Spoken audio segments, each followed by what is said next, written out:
Bonjour à tous. Alors donc on continue toujours avec notre série de vidéos sur le nombre complexe. Donc là, on va parler de la formule d'Euler.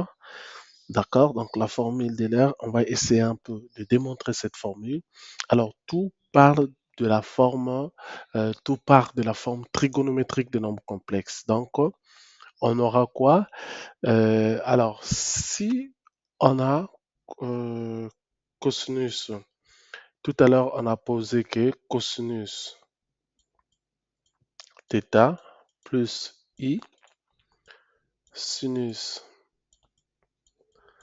θ égale à quoi? Égale à exponentielle de i θ. On est bien d'accord ici. On va noter ça ici. 1, d'accord? Et son conjugué à lui. Alors, le conjugué sera quoi? Ça sera donc cosinus θ. On va juste mettre le signe moins i. Donc, ça, c'est le conjugué. Ça va me donner quoi? Sinus θ égale à quoi? À exponentielle de moins i θ. Donc ça, c'est le conjugué. OK? Et donc ça, on va noter ça 2. OK?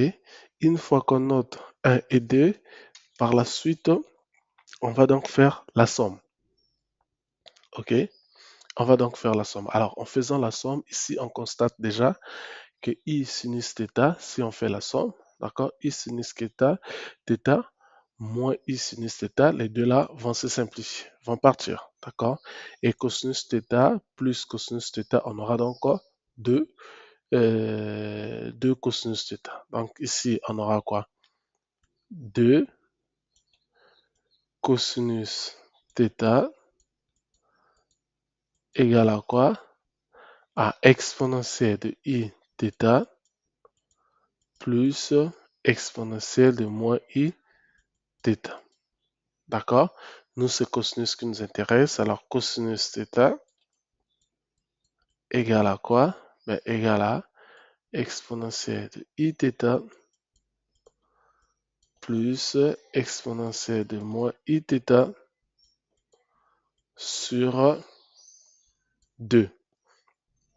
D'accord? On fait maintenant la différence. C'est-à-dire qu'on revient ici.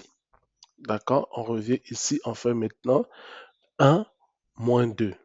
D'accord? Parce que tout à l'heure, on a fait 1 plus 2. D'accord? La première équation plus la deuxième équation. Et là, on va faire quoi? On va faire, on a déjà trouvé cosinus. Il faut maintenant trouver le sinus. Pour trouver le sinus, donc on fait 1 moins 2. D'accord? Donc ici, le 1, c'est cosinus θ plus i sinus θ qui est égal à quoi? À exponentielle de i θ. D'accord? Et le 2, c'est quoi? C'est le conjugué. Donc cosinus θ moins i sinus θ qui est égal à quoi? À exponentielle de moins i θ. Donc ça c'est 1, ça c'est 2. Alors en faisant 1 moins 2, automatiquement on aura moins ici, et là on aura plus. On est bien d'accord. Donc cette fois-ci, c'est les cosinus qui vont se simplifier. On aura quoi ici? On aura 2i sinus θ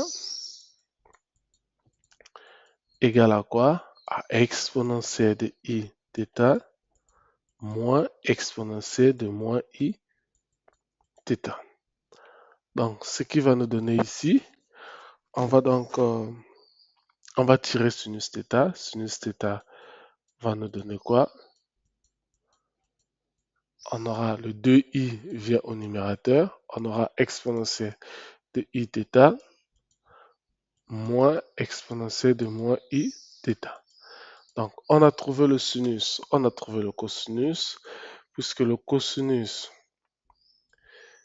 θ égale à quoi? Ben, cosinus θ égale à exponentielle de i θ plus exponentielle de moins i θ sur 2. Et donc ça là, c'est ce qu'on appelle par la formule. Ça, c'est ce qu'on appelle par la formule. Oh, désolé les amis. Le stylo la glisse, c'est ce qu'on appelle par la formule d'Euler. Donc la formule d'Euler. On abrège tout simplement la formule d'Euler. Euler est un mathématicien. Alors donc là, on vient de démontrer la formule d'Euler. Et donc la formule d'Euler nous sert à quoi? La formule d'Euler nous sert souvent à décomposer en fait les expressions trigonométriques dans les nombres complexes. Donc quand on ne maîtrise pas la formule d'Euler, c'est parfois compliqué. Si on te donne un truc, on te donne quelque chose du genre exprimé en fonction de x, par exemple, cosinus, alors cosinus de 3x. Tu vois, dans les nombres complexes, tant que tu ne maîtrises pas les formules de l'heure ou l'autre mathématicien moivre, tu seras bloqué. Donc, il faut maîtriser la formule ou la démonstration du formule. Merci beaucoup à vous et on se dit donc à la prochaine vidéo où on va voir la formule d'Euler. Ciao.